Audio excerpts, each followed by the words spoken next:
I beskæftigelse med havisens udbredelse viser det sig, at udbredelsen de senere år har været meget faldende. Og vi har så beskæftiget os med de tilknyttede mekanismer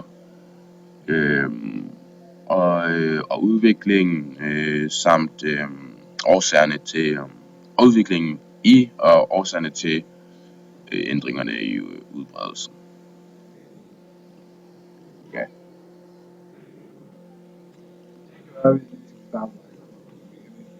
Ja. Der var med til at skabe havstrømmen.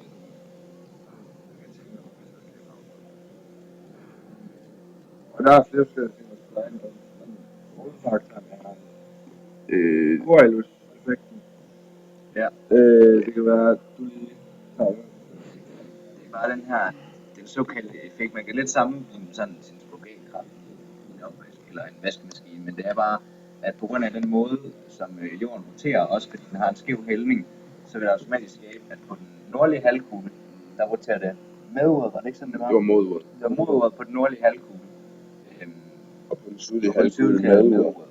Og således vil, groft sagt, vil vinde og havstrømmen bevæge sig fra nordøst,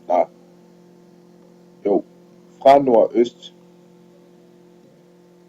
mod sydøst, fra nord mod sydøst, og fra syd mod nordvest.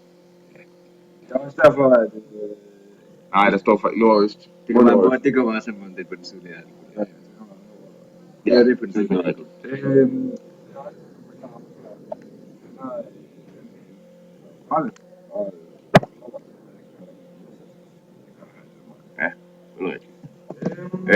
Derudover så er de generelle netop passatvindene er nævnt som bevirkende for havstrømmene. Og derudover altså almindelige vinde forårsaget af højtryk og lavtryk overalt på kloden. Nogle af de her havstrømme kalder man det termoregulation. Og der er det er på systemet, der er særligt i Nordatlanten. Ja, især i Nordatlanten, ja. Og det er noget, der bliver skabt af en proces, som man kan sige en forfærsning. Det er det ikke nu, det bliver, men selve processen er, at tungt saltvand, eller lidt saltvand kommer ind, og det er varmt ned fra syd, og så kommer det og ligger sig, mens det tungere vand, som også er koldt, det falder nedad. Men problemet er så, at meget af det her is, der smelter, det skaber så noget nyt tungt vand, men som er meget færdigt, det vil sige, at det kan ikke komme ned under saltvandet, fordi det stadig er tungere, så det vil sige, at de her varme havstrømme, der normalt kommer fra syd, og som er med til at skabe varmere klima i Vesteuropa for eksempel, i Vesteuropa, de har simpelthen ikke mulighed for det. Så det er en af konsekvenserne. Og så er der også den der albedo-effekt, hvis du lige vil snakke lidt om den, måske David. I forhold til hvad? Kan vi vente lidt med den? Ja.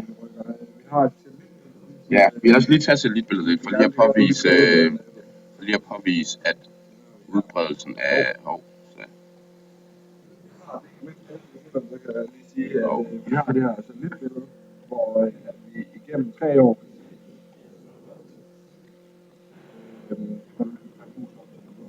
ja, vi har den blå linje her. Den blå linje her, det er der, hvor iskampen har vi en rød linje. Her har vi en rød linje, som er fra 2006, og så har vi det gule område, som er det, vi ser her. Så er lavet af 2006. Og i løbet af de her 3 år kan man allerede her se, hvor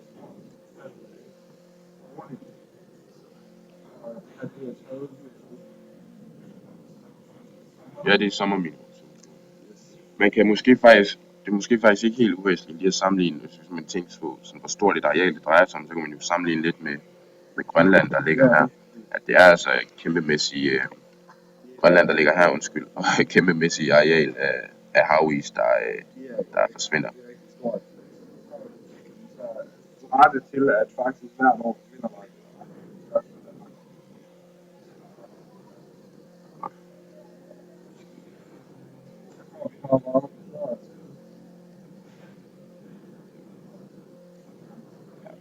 der kan man altså se, at udbredelsen af, hvad skal man sige, at ændringerne i havisens udbredelse har ændret sig mest i vinterperioderne, hvor det viser sig, at den fra 1979 til 2005 er havisens udbredelse mindsket med 10% om vinteren, og i samme periode er den mindsket med 25% om sommeren. Og det viser sig altså den her forskel på sommer og vinter viser sig altså også som en konsekvens af albedo-effektens omfang.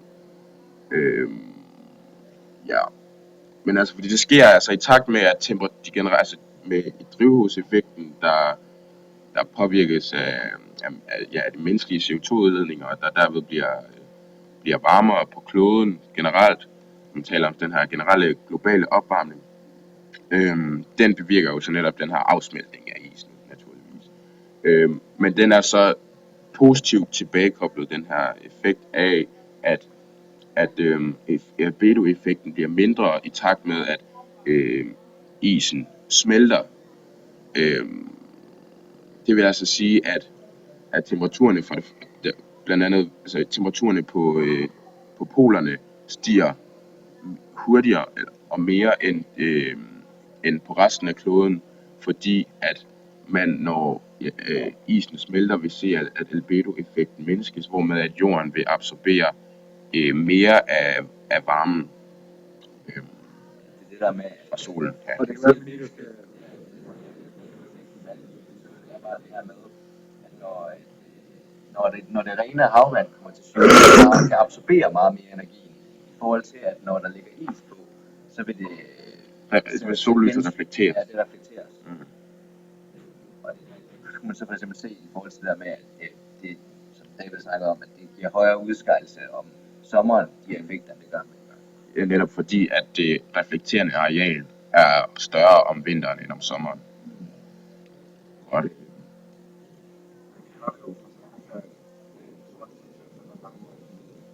Godt eksempel.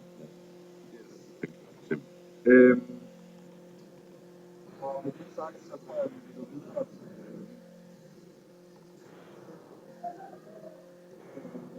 Lige tage den termohaline situation. Jeppe beskrev den lige Jeppe før. har beskrevet den ret godt, men vi har lige en model. Vi har en model, som måske kan være med til at eksemplificere, hvad der er. Ja, og netop eksemplificere, hvordan det kan komme til at gå ud over klimaet i Vesteuropa. Ikke? For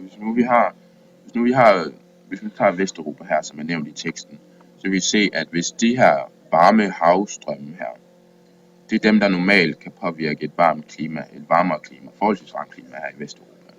Men hvis det viser sig, at de her tunge, sædvanligvis kolde dybhavsstrømme,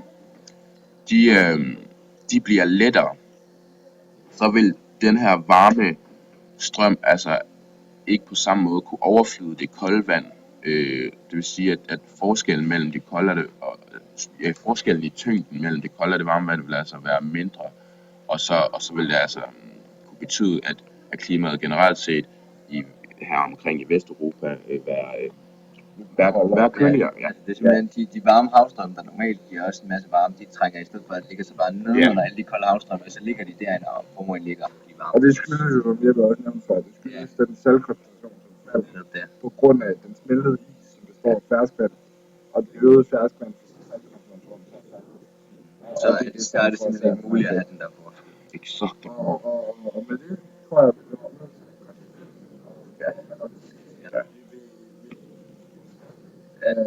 til og det aktive område eller eller ikke og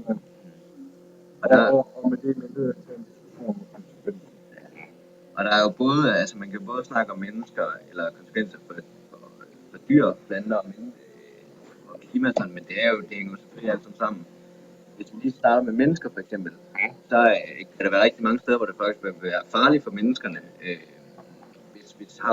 hvis havvandet stiger bestemt stykke. Og det vil jo selvfølgelig være en konsekvens af et isfrit Arktis. Det gør jo, at havniveauet stiger en hel masse. Og så for eksempel en masse kystbyer. De vil have problemer med at kunne afskærme på det her vand. Altså hvis deres kystlinje den ligger 3 meter under den nye havoverflade, Der er jo hele lande, som for eksempel Holland og Bangladesh, som i Særligt lavt liggende ja, egne. altså, som ligger så lavt, at simpelthen store dele af hele det her land vil blive oversvømmet bare i en forholdsvis lille stigning af havniveau. Ja. Hvis man altså tager Bangladesh, som det er sådan et konkret eksempel, så vil man kunne se, at et tæt befolket land vil som sige, et i forvejen tæt befolket land vil hvad skal man sige, det bolige areal blive yderligere indskrænket, således at man altså vil se en endnu mere massiv overbefolkning, og dermed måske også vendt massive flygtningestrømme fra de her udsatte egne, om det så er fra Holland eller fra Bangladesh. Generelt så vil man også se de her mange og de her omkostningsrige skader på havnebyer for eksempel, eller generelle kystegne eller lavtliggende egne. Så sådan kan det altså også få nogle konkrete samfundsøkonomiske konsekvenser, de her udgifter til forebyggelse, men også måske generel begrænselse af de fysiske konsekvenser. Ja. Vi kigger på et lille logo-billede her, hvor vores hvalros og næsten hjem, isbjørne og mange af generelt alle arktiske dyr vil nu højt sandsynligt der til steder, hvor klimaet kommer til at passe, altså nu sker for andre dyr, og klimaet ændrer sig, og dyr er tilpasset sig nogle højt sandsynligt hvor dyr der befinder sig. Men det mange af konsekvenserne er ret uvist, og man stadig sikrer rykke klimaet kan rykke, og der vil ske hvor vi ikke har det. Når man snakker om det der isfrit Arktis, det er ikke kun Arktis, det påvirker overhovedet, for isfrit Arktis vil selvfølgelig være konsekvenser og medføre både højere havniveau, men også en højere temperatur. Og vi har jo set gentagne gange i historien, det her med sådan radikale klimaændringer på kort tid er rigtig, rigtig farligt, og det vil helt sikkert betyde enorme udryddelser af simpelthen racer af dyr, som ikke længere kan overleve og ikke kan nå at tilpasse sig. Hvis de bor et sted, hvor havstrømmen ændrer sig, altså noget med alle de her processer, de gør, at havstrømmen ændrer sig, iskappen smelter, og det lige pludselig så stiger, eller falder temperaturen 5-7 grader, hvor de bor. Det er meget svært for en dyrerace, sådan de tilpasser til, men det kan mennesker måske godt klare. Ja, men jeg synes godt, man i samme omgang kan tale om, at mennesker også har den her vanskelighed i at skulle tilpasse, fordi det kan netop vise at gå ud over de dyrkningsmuligheder, der er i, lad os tage Vesteuropa. Det er altså nogle andre ting, der viser sig. For eksempel, hvis nu vi siger, at klimaet bliver koldere i Spanien, altså, så vil det jo klart have betydning for appelsindyrkere, eller sådan, for at tage et banalt eksempel, ikke? Men altså, at der er ligesom også det perspektiv, at det kan være vanskeligt i landbruget, eller det kan generelt forårsage nogle ændringer i økosystemerne, der gør, at vi som mennesker også helt sikkert må tilpasse vores udnyttelse af naturen.